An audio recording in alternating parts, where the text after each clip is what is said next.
In recent weeks I've been on several photography day trips, and in this video I want to talk about my essentials, everything I put in my bag to have a successful day of photography. I am a photographer who does street and travel photography and documenting everything on YouTube.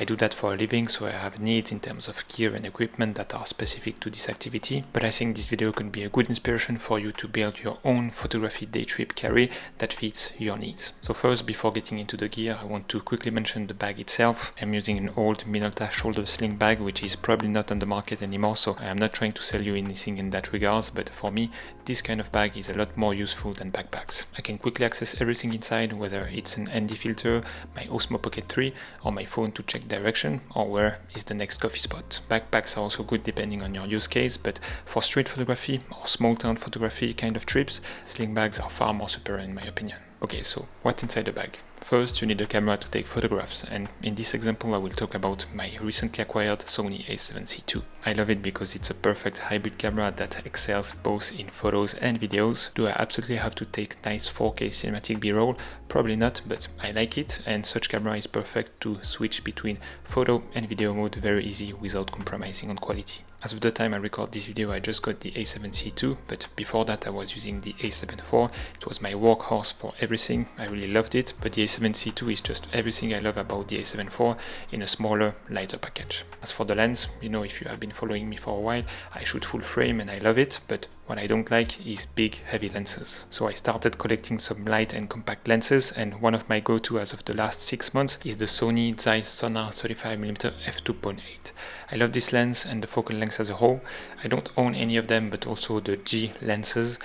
There is the 24, 40 and 50mm are also very good picks. I'm giving examples for the Sony system, but I know not everyone is using Sony, but after years of trial and error, now I have some sort of threshold in terms of weight. I don't want to go over for the weight of the lens I use. It is about 300 grams. Over that it starts to be too massive and front heavy, which will be very uncomfortable to carry a whole day. So if you are using any other brand, you can use this weight recommendation to build your perfect photography day trip setup. I just want to take a minute now to thank today's video sponsor, Milanote, the best tool for organizing creative projects. I often go on photography day trips and I love the unexpected aspect of walking the area and finding great photo locations randomly, but that doesn't mean I don't do any sort of planning. I love using Milanote because I can make a very visual representation of how I get organized for the trip. There is all sorts of tools available, like a to-do list, shot list, but you can also insert just simple notes, photos, videos, table and a lot more. It works in this board kind of layout, and you can really customize it to your liking, grouping some notes together by theme or anything that help you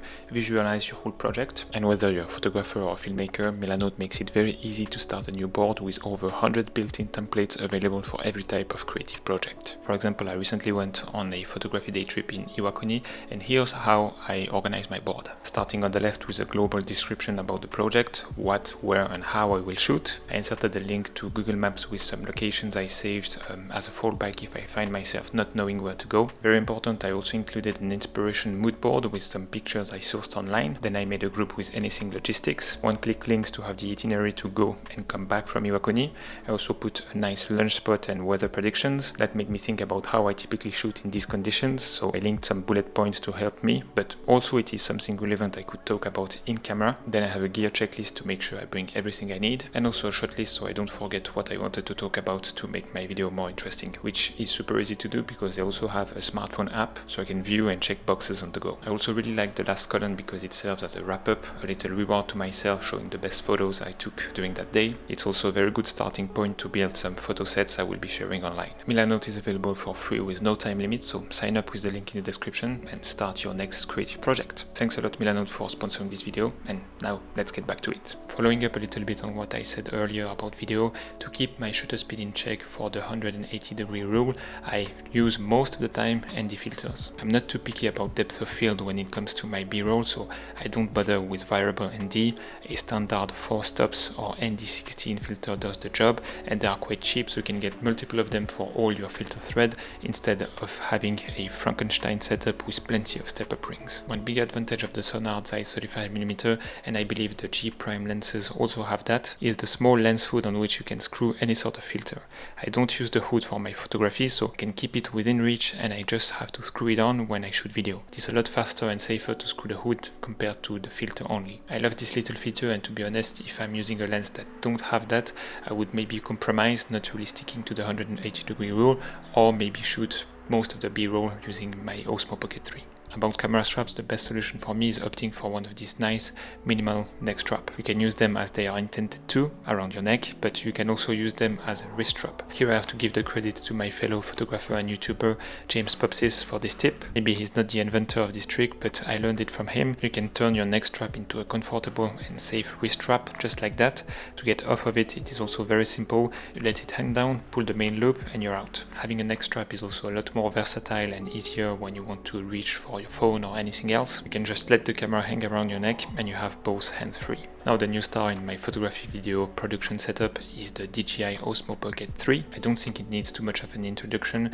You have probably seen and heard about it plenty of times. Image quality is awesome. You get gimbal stabilized footage, great in low light and very intuitive to use. The best thing in my opinion is that it can serve two purposes. You can use it as a POV kind of perspective, but also the quality is so good that it can take stunning B-roll. Onboard mics are decent, but you can also pair it to one of these DJI mic, so you can have very nice and clear audio on location, all without wire. Really the only regret I have is not getting one of these sooner. As for the accessories for the Osmo Pocket 3, I keep it very simple. I don't take the grip extender nor the battery handle. I have a good and fast mobile battery that can serve to charge any of my device, so I think it has a better weight to output ratio, let's say. I don't bother with the 180-degree rule on my Osmo. I think it would go against the whole purpose of this camera, so I don't bring any filter. The only thing I take is one DJI mic and this base tripod thing I got from Amazon for very cheap. You can place the Osmo anywhere and it is a lot more stable than without anything. I also like that you don't have to screw anything, unlike the DJI official tripod. You have to use either the grip extender or the battery handle because the Osmo itself doesn't have the screw, which is a bit stupid to be honest. Now talking about these other accessories that may seem dispensable but that are absolutely essential. It took me years to get one of these mobile battery, and again it is one of these purchases that once you make it you just can't realize how stubborn you were not to make that purchase a lot sooner. I bought this Anker 10,000 mAh mobile battery, and I won't pretend that I know anything about the technicalities of all that, but basically it's a lot of capacity, letting you charge an iPhone 15 twice, they say. The charging speed is also great when paired with the right cables. Before I was always stressing about extra batteries for my camera, my GoPro, and what about my phone. Having a mobile battery is a lot more versatile because you can charge any device out of it, and I hear you saying that it is not instant, you have to wait for the device to charge, and that's true, but you will inevitably take breaks for lunch, for coffee or something, so you can charge your device at this time. I always try to have all my device charged at 100% before going on a photography day trip, but as long as I have at least my mobile battery at 100%, I'm good to go. If I forgot to charge one of my devices, I can quickly charge it on the way to the location, so it's a great addition to the kit, removing a lot of the stress related to battery matters. But a good battery would be a bit useless if paired with slow cables, so I recently got two of these Anker fast charging cables. I don't know the exact numbers, but I can see it on my Osmo Pocket 3.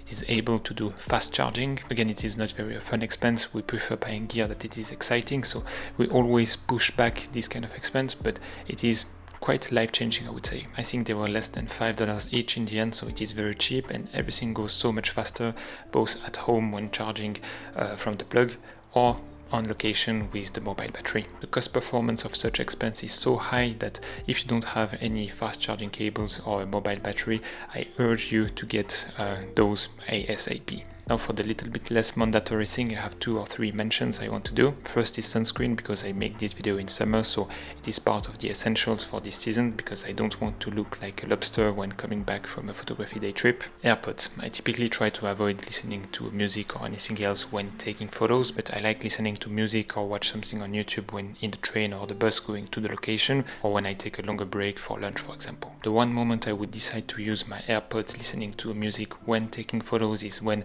I have a little bit of a down, feeling less inspired. It lets me escape for a while, not feeling too negative until the next positive wave of inspiration hits me. Last thing, and this one is not really necessary, but if I have a long commute to the location, I like to read, so I bring my Kindle. It is a bit better, a bit more comfortable to read on the Kindle compared to the Kindle app on the phone. But if I feel like I want my bag to be a bit lighter, or if there's no space, that's the first thing that would stay at home. Okay, so it goes without saying that of course I take my phone, my wallet, wallet and my keys with me. I organize my bag in a way that my camera fits into the bag, but actually I take it out straight away because I want the camera to be ready to take photos from start to the end of the day. Even on the train or the bus, my camera is out just in case. We never know what can happen. If suddenly the weather changes and it starts pouring rain, I still have enough room to put the camera safe into the bag, and I think that concludes everything that I wanted to talk about today. Thanks a lot for watching. See you next time.